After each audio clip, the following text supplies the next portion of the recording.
तो जय हिंद प्यारे दोस्तों, एक बार फिर से स्वागत करता हूँ आपके अपने YouTube channel NS online classes पर। तो दोस्तों, कल की क्लास में हम लोगों ने रासायनिक अभिक्रिया के सभी प्रकारों को समाप्त कर लिया। आज की क्लास में कुछ अन्य अभिक्रियाओं को हम लोग समझेंगे जो कि एग्जाम में बहुत इंपॉर्टेंट रोल निभाते हैं, हर एक साल एग्जाम में पूछे। तो पहला अभिक्रिया होता है अवक्षेपण अभिक्रिया, दूसरा है उदासीनीकरण अभिक्रिया, तीसरा उष्मा शोषी अभिक्रिया, चौथा उष्मा क्षेपीय अभिक्रिया।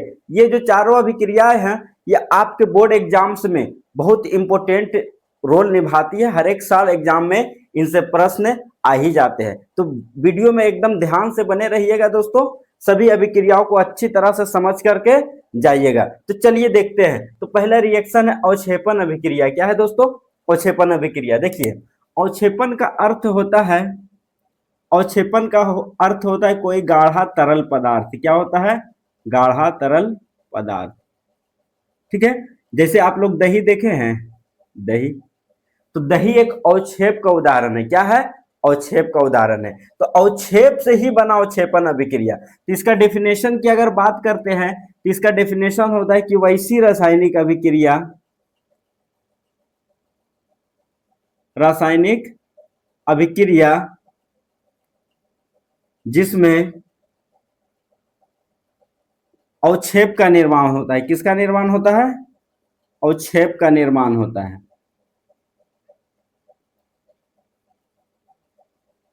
अवक्षेप का निर्माण होता है। अभी हम बताए थे कि अवक्षेप का मतलब क्या होता है। अवक्षेप का मतलब क्या होता है? गाढ़ा तरल पदार्थ, जैसे दही होता है उस प्रकार से। ठीक है ना? तो अगर कोई रिएक्शन हुआ जिसमें गाढ़ा तरल पदार्थ बनता है, अवक्षेप मतलब दही के जैसा, तो उसको हम लोग बोलेंगे कि अवक्षेपण अभिक्रिया है। कैसा अभिक्रिया है? अवक्षेपण अभिक्रिया। जैसे इसको एग्जाम्पल के थ्रू समझते हैं, तो जैसे ध्यान से समझिए, होता है Na2SO4। क्या होता है? एक यौगिक होता है। जब एक दूसरा कंपाउंड BaCl2 से रिएक्शन करता है दोस्तों, तो ये बनाता है NaCl। क्या बनाता है? NaCl। अब प्लस प्लस BaSO4 का निर्माण करता है। किसका निर्माण करता है? BaSO4 का। ये जो BaSO4 होता है ना दोस्तों, ये एक अवक्षेप है। क्या है ये? अवक्षेप। अभी बताया अवक्षेप का मतलब क्या होता है? गाढ़ा तरल पदार्थ दही जैसा। तो ये जब ये दोनों आपस में रिएक्शन करती है, अभिक्रिया करती है, तो ये जो है गाढ़ा तरल पदार्थ के रूप में जो भी बर्तन में रिएक्शन होता है उसमें बैठ जाती है, उसकी पेंदी पर बैठ जाती है ये बन करके। क्लियर? तो इसको अवक्षेप बोलते हैं। इसका नाम आप लोग जानते होंगे कि साधारण नमक यानी सोडियम क्लोराइड होता है। क्लियर? तो ये पहला रिएक्शन हो गया। दूसरा अवक्षेपण अभिक्रिया के एक और रिएक्शन अगर ले ले हम लोग, तो एक होता है दोस्तों NaCl। क्या होता है? NaCl। अब प्लस AgNO3। ये दोनों एक यौगिक, ये अयौगिक और ये यौगिक। ये नमक होता है, ये AgNO3। इसको सिल्वर नाइट्रेट बोला जाता है। क्या बोला जाता है? Silver nitrate. जब इन दोनों के बीच अभिक्रिया होती है तो ये बनाता क्या है? तो देखिए यहाँ पर बनाता क्या है? तो यहाँ पर NaNO3 का निर्माण होता है दोस्तों, प्लस AgCl बनता है। AgCl, इसको सिल्वर क्लोराइड बोला जाता है। ये जो सिल्वर क्लोराइड है एक अवक्षेप होता है। क्या होता है? ये अवक्षेप। ये भी अवक्षेप बना यहाँ पर, ये भी क्या बना? अवक्षेप। तो इन दोनों अभिक्रिया जो है, इन दोनों अभिक्रियाओं में क्या बना है? अवक्षेप का निर्माण हुआ। इसलिए इसको हम लोग क्या बोलेंगे? अवक्षेपण अभिक्रिया बोलेंगे। क्या बोलेंगे? अवक्षेपण अभिक्रिया। उम्मीद करता हूं यह अभिक्रिया समझ में आ गई होगी। तो चलिए दूसरा अभिक्रिया समझते हैं हम लोग। तो देखिए, दूसरा अभिक्रिया होता है उदासीनीकरण अभिक्रिया। क्या होता है? उदासीनीकरण अभिक्रिया। तो देखिए, उदासीनीकरण जो बना है वो उदासीन से बना है। किससे बना है? उदासीन। इसको अंग्रेजी में बोला जाता है न्यूट्रल। क्या बोला जाता है? न्यूट्रल। न्यूट्रल बोला जाता है। तो देखिए, उदासीन का मतलब होता है कोई चीज जिसका ना तो स्वाद कड़वा हो ना ही खट्टा हो। ठीक है, उसको हम लोग बोलते हैं उदासीन चीज, न्यूट्रल। ना कोई टेस्ट नहीं, जैसे पानी, पानी का कोई टेस्ट नहीं होता, वो एक उदासीन पदार्थ है। कैसा है? उदासीन। तो उसी को हम लोग उदासीन बोलते हैं। क्या बोलते हैं? जिसका कोई टेस्ट ना हो, ना तो खट्टा, नहीं मीठा, नहीं तीता, नहीं कड़वा, तो क्या कहलाता है? न्यूट्रल चीज कहलाता है। क्लियर? ये जो उदासीनीकरण बना है इसी उदासीन से बना है, उदासीन से। तो देखिए हम लोग क्या इसका डेफिनेशन होता है पहले देख लेते हैं। तो देखिए, उदासीनीकरण अभिक्रिया वैसी रासायनिक अभिक्रिया को कहते हैं। तो लिखेंगे कि वैसी रासायनिक अभिक्रिया, रासायनिक अभिक्रिया, अभिक्रिया जिसमें जिसमें जिसमें उदासीन पदार्थ का निर्माण होता है। पदार्थ उदासीन पदार्थ में दो चीज ज्यादातर यूज होते हैं दोस्तों, एक लवण होता है। लवण बहुत सारे प्रकार के होते हैं, उसको हम अम्ल क्षारक लवण पढ़ेंगे तो डिस्कस करेंगे। अभी याद रखिए कि उदासीन पदार्थ में लवण होता है और जल।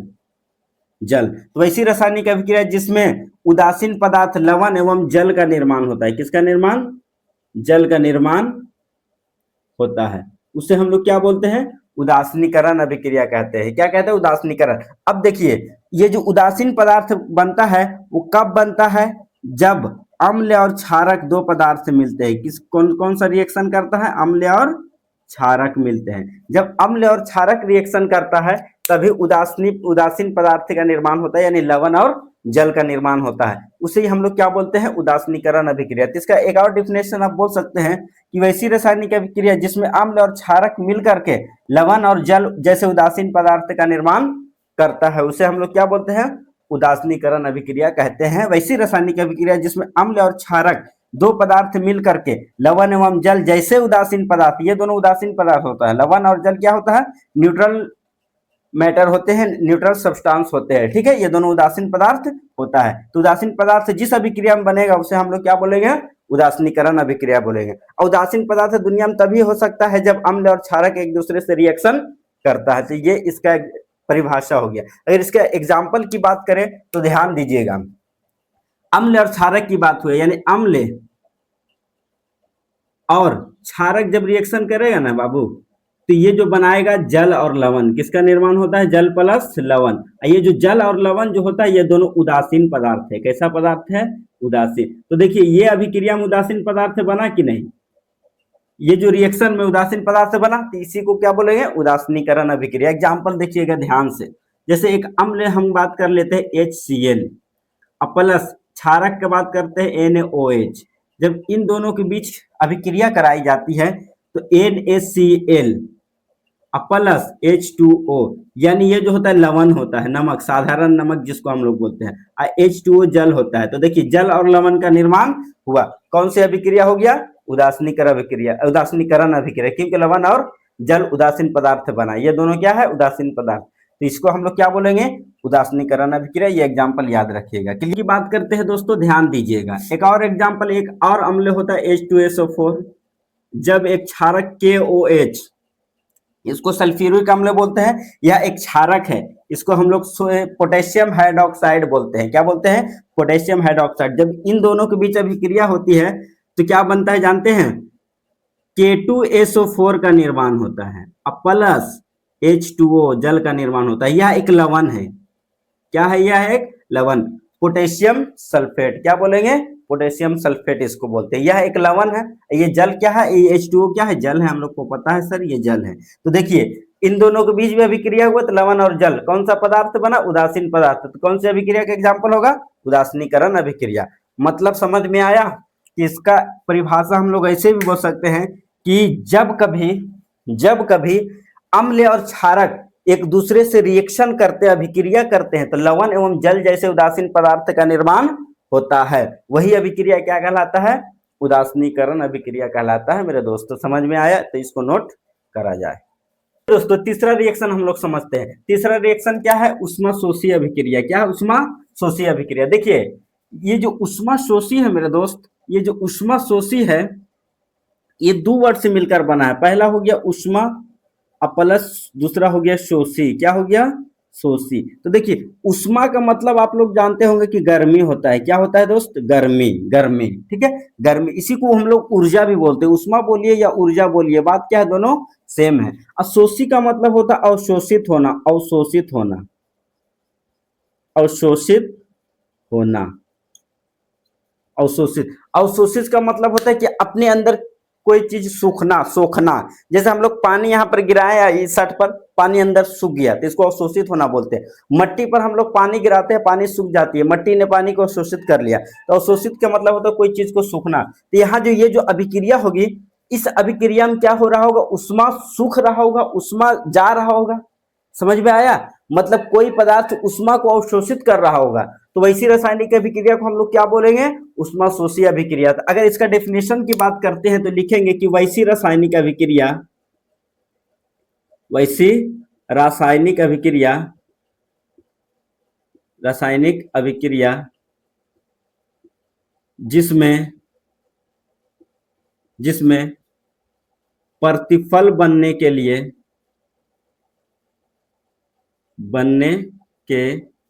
लिए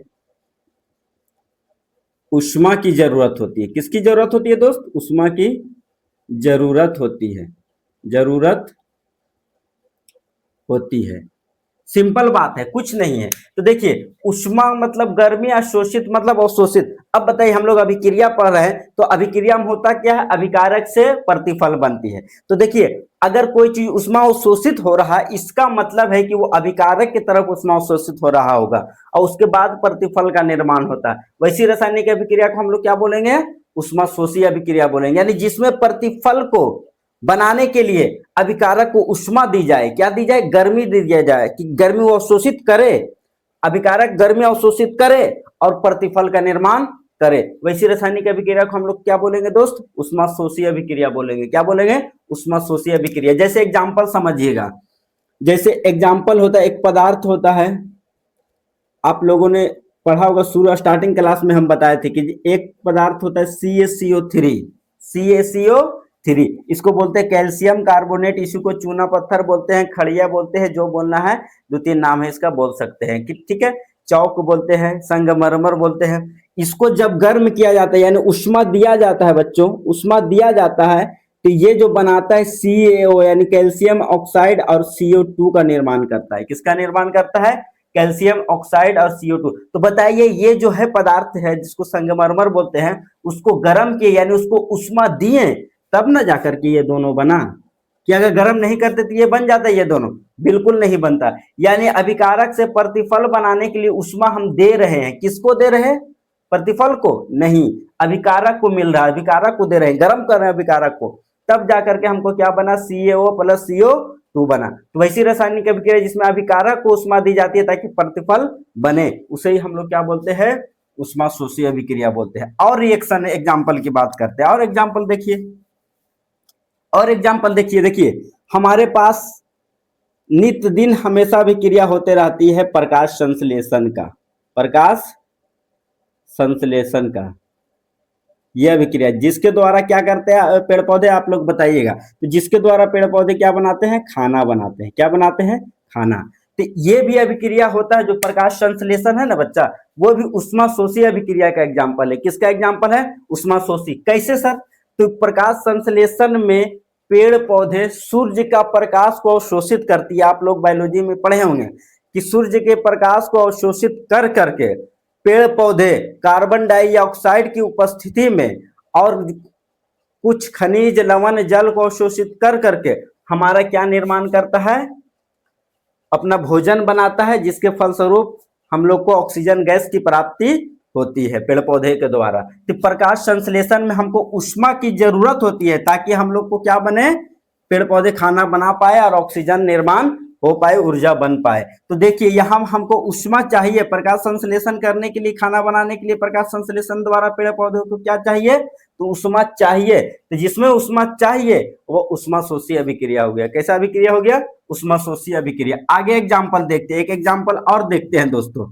एक एग्जाम्पल होता है N2 प्लस O2, इसको बोलते हैं नाइट्रोजन, इसको बोलते हैं ऑक्सीजन। जब ये रिएक्शन करता है दोस्तों, तो इसको हम लोग अभिक्रिया कराने के लिए गर्म करना पड़ता है, मतलब उष्मा देना पड़ता है, तब जाकर के NO बनता है। क्या बनता है? नाइट्रस ऑक्साइड बनता है। क्या बनता है? NO बनता है। अब जब इसको बनाने के लिए उष्मा दिया जाता है, तो ये कैसा अभिक्रिया हो गया? उष्मा दे रहे हैं हम लोग इसको बनाने के लिए, उष्मा शोषी अभिक्रिया हो गया। कैसा अभिक्रिया? उष्मा शोषी। अगर बैलेंस करेंगे तो दो यहाँ पर है, दो यहाँ गुना कर दें, सिंपल बात है। तो ये जो तीन रिएक्शन आप लोग याद रखिएगा, हमेशा एग्जाम में पूछेगी कि उष्मा शोषी अभिक्रिया क्या है, उसे लिखे और तीन गो एगो दो एग्जाम्पल दे। क्लियर? तो उम्मीद करता हूँ ये भी रिएक्शन आप लोग को समझ में आ गई होगी बेहतरीन ढंग से। इसको भी नोट कीजिए, मिटा देते हैं।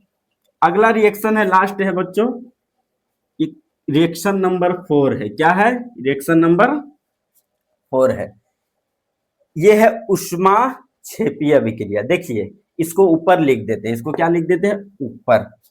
उष्मा क्षेपी, चौथा नंबर रिएक्शन क्या हो गया? उष्मा छेपी, ये भी वही हाल है। उष्मा आप लोग अभी बताए, छेपी का मतलब होता है निकलना, किसी चीज से निकलना, उष्मा छेपी, तो उष्मा का निकलना, तो ये हम लोग क्या बोलेंगे कि वैसी रासायनिक अभिक्रिया जिसमें जिसमें अभिकारक ऊष्मा दी जाएगी या प्रतिफल के साथ साथ बनेगा। निकलना का मतलब क्या हुआ? निकलना का मतलब होता है कि किसी चीज से बाहर आना, किसे बाहर आना। तो रिएक्शन जब होगा तो बाहर कौन चीज आता है? किसी भी रासायनिक अभिक्रिया में रिएक्शन जब होती है तो बाहर हमको कौन सा चीज प्राप्त होती है? तो कौन सा? प्रतिफल प्राप्त होता है। क्या प्राप्त होता है? प्रतिफल। तो अगर उष्मा छेपी मतलब उष्मा निकल रहा है, इसका मतलब प्रतिफल के साथ साथ उष्मा निकल रहा होगा, बाहर हो रहा होगा, तो वही होता है उष्मा छेपी अभिक्रिया। तो हम लोग क्या लिखेंगे कि वैसी रासायनिक अभिक्रिया या वैसी रासायनिक अभिक्रिया अभिक्रिया जिसमें प्रतिफल के साथ, किसके साथ? तो प्रतिफल के साथ साथ उष्मा भी निकलती है। क्या निकलती है? उष्मा भी निकलती है, निकलती है, उसे ही हम लोग क्या बोलेंगे दोस्त? उष्मा छेपी अभिक्रिया बोलते हैं। एकदम सिंपल बात है। उष्मा का मतलब गर्मी, छेपी का मतलब निकलना। जिस अभिक्रिया में उष्मा निकलेगी, और निकलने का अर्थ होता है कि प्रतिफल के साथ ही निकलेगा, क्योंकि किसी भी रिएक्शन में जो हम लोग को बाद में प्राप्त होती है वो प्रतिफल ही प्राप्त होती है। रिएक्शन के बाद जो भी प्राप्त होगा प्रतिफल, तो बताइए उष्मा भी प्रतिफल के साथ ही ना बाहर निकलेगा। यानी ये जो कैसा अभिक्रिया हो गया? उष्मा छेपी अभिक्रिया हो गया, उष्मा निकलने वाली अभिक्रिया। क्लियर? बात समझ में आ गई होगी। क्लियर? अगर इसका एग्जाम्पल की बात करते हैं दोस्तों तो इसको भी समझ लीजिए। जैसे हम लोग किसी भी चीज को जलाते हैं, जैसे ही मार्कर को हम जला दिए तो क्या निकलता है? गर्मी निकलता है कि नहीं? उष्मा निकलता है कि नहीं? जी बिल्कुल। तो अगर किसी चीज का हम दहन किए हैं तो दहन एक कैसी अभिक्रिया हो गया? उष्मा छेपी अभिक्रिया हो गया, मतलब उष्मा निकलती है दोस्तों। ठीक है? जैसे मान लेते कोई पदार्थ है कार्बन, हर एक दुनिया का हर एक चीज में कार्बन होता है, इसीलिए दहन का रिएक्शन होता है C+O2 से बनता है CO2, प्लस क्या निकलती है?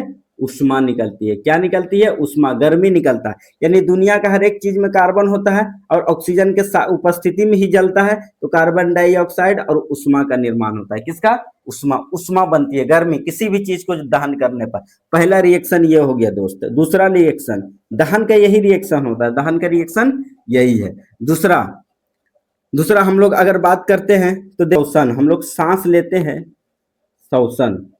श्वसन भी एक दोस्तों उष्मा छेपी अभिक्रिया है। कैसा अभिक्रिया है? उष्मा छेपी अभिक्रिया। क्योंकि हम लोग जब श्वसन करते हैं तो श्वसन के दौरान हमारे शरीर में ऊर्जा मुक्त होती है, ऊर्जा निकलती है। ऊर्जा क्या होती है? निकलती है। जब ऊर्जा निकलती है तो ऊर्जा निकल रहा तो कौन सा अभिक्रिया हो गया?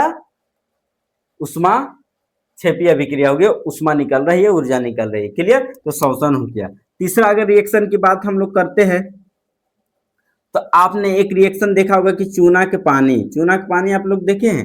जब चूना पर चूना चूना देखे हैं? चूना चूना पे जब हम लोग पानी डालते हैं तो तेजी से उष्मा निकलती है। क्या होती है? तेजी से उष्मा निकलती है दोस्तों। ये तेजी से उष्मा निकल रहा है, इसका मतलब कौन सी अभिक्रिया हो गया? उष्मा छेपी अभिक्रिया। तो चूना पर अगर पानी मिलाते हैं तो उष्मा छेपी अभिक्रिया होती है, क्योंकि उष्मा बहुत तेजी से निकलता है। ठीक है? पानी मिलाते हैं तो कौन सी उष्मा बड़ी तेजी से निकलता है, तो लिखेंगे चूने को पानी में डालने पर उष्मा छेपी अभिक्रिया होती है, उष्मा तेजी से निकलते हैं। तीसरा बच्चों ध्यान से देखिएगा, तीसरा हम लोग चौथा चौथा एग्जाम्पल और एक तो समझिए कि जब भी मीथेन गैस, मीथेन मतलब CH4, मीथेन गैस को हम लोग जलाते हैं, मीथेन गैस को हम लोग जलाते हैं। ठीक है? मीथेन एक गैस होता है, उसको जब भी दहन की क्रिया कराई जाती है तो हम लोग को क्या निकलती है? उष्मा निकलती है। उष्मा निकलती है यानी गर्मी निकलती है। तो उष्मा निकलना कौन सी अभिक्रिया? उष्मा छेपी अभिक्रिया। एक होता है एलपीजी, एलपीजी गैस जो हम लोग घर में जलाते हैं, एलपीजी लिक्विफाइड पेट्रोलियम गैस। जब इस एलपीजी को हम लोग जलाते हैं तब भी हमारे पास क्या निकलती है? उष्मा निकलती है। आप लोग रोज करते होंगे, खाना बनाते होंगे तो देखते होंगे, लड़कियां खाना बनाती होगी या लड़के भी खाना बनाते हैं तो देखते होंगे कि एलपीजी को जब जलाते हैं तो गर्मी निकलती है, उष्मा निकलती है। तो हर एक चीज के दहन से हम लोग को क्या निकलता है? उष्मा निकलती है। तो हर एक चीज का जलना क्या कहलाता है? उष्माक्षेपी अभिक्रिया कहलाता है। सिंपल सी बात है। जिस अभिक्रिया में उष्मा निकले उष्माक्षेपी, और जिस अभिक्रिया में उष्मा अवशोषित हो ठंडक मिले उष्मा, पहचानने का नियम एगो बता देते हैं। अगर उष्माक्षेपी अभिक्रिया को आपको पहचानना है तो अगर उष्माक्षेपी अभिक्रिया कहीं होता है तो उसके अगल बगल उस बर्तन में अभिक्रिया हुआ तो वो बर्तन गर्म हो जाएगी, बहुत गर्म हो जाएगी। इसका मतलब है कि उष्माक्षेपी अभिक्रिया हुआ, उष्मा निकला, तभी वो बर्तन गर्म हुआ। लेकिन उष्मा शोषी अभिक्रिया में क्या होता है कि अगर उष्मा शोषी अभिक्रिया हुआ तो वो बर्तन ठंडा हो जाएगी। क्या हो जाएगी? ठंडा हो जाएगी, एकदम ठंडा हो जाएगी। यानी ठंडा हुआ इसका मतलब कौन सी अभिक्रिया हो गया? उष्मा शोषी अभिक्रिया हो, क्योंकि उष्मा अवशोषित हो गया, गर्मी अवशोषित हो गया, अंदर चला गया। और उष्माक्षेपी में गर्मी निकला तो बर्तन क्या हो गया? गर्म हो गया। सिंपल सी बात है, कोई दिक्कत नहीं होगी। क्लियर? इसको नोट करिए। तो उम्मीद करते हैं दोस्तों जितना भी अभी हम लोग अन्य रिएक्शन पढ़े हैं ये समझ में आया होगा। कल की क्लास में हम लोग जो भी और इससे रिलेटेड टॉपिक्स होगा उसको खत्म करेंगे। दहन और ज्वाला एक होता है, उसके बाद विकृत गंधिता एक टॉपिक है, उसको खत्म करके चैप्टर हम लोग क्या करेंगे? समाप्त करेंगे। तो मिलते हैं एक और धमाकेदार वीडियो के साथ। अगर वीडियो अच्छी लगी हो दोस्तों तो चैनल को सब्सक्राइब करें, अपने दोस्तों के साथ शेयर करें। ठीक है? तो मिलते हैं। जय हिंद, जय भारत।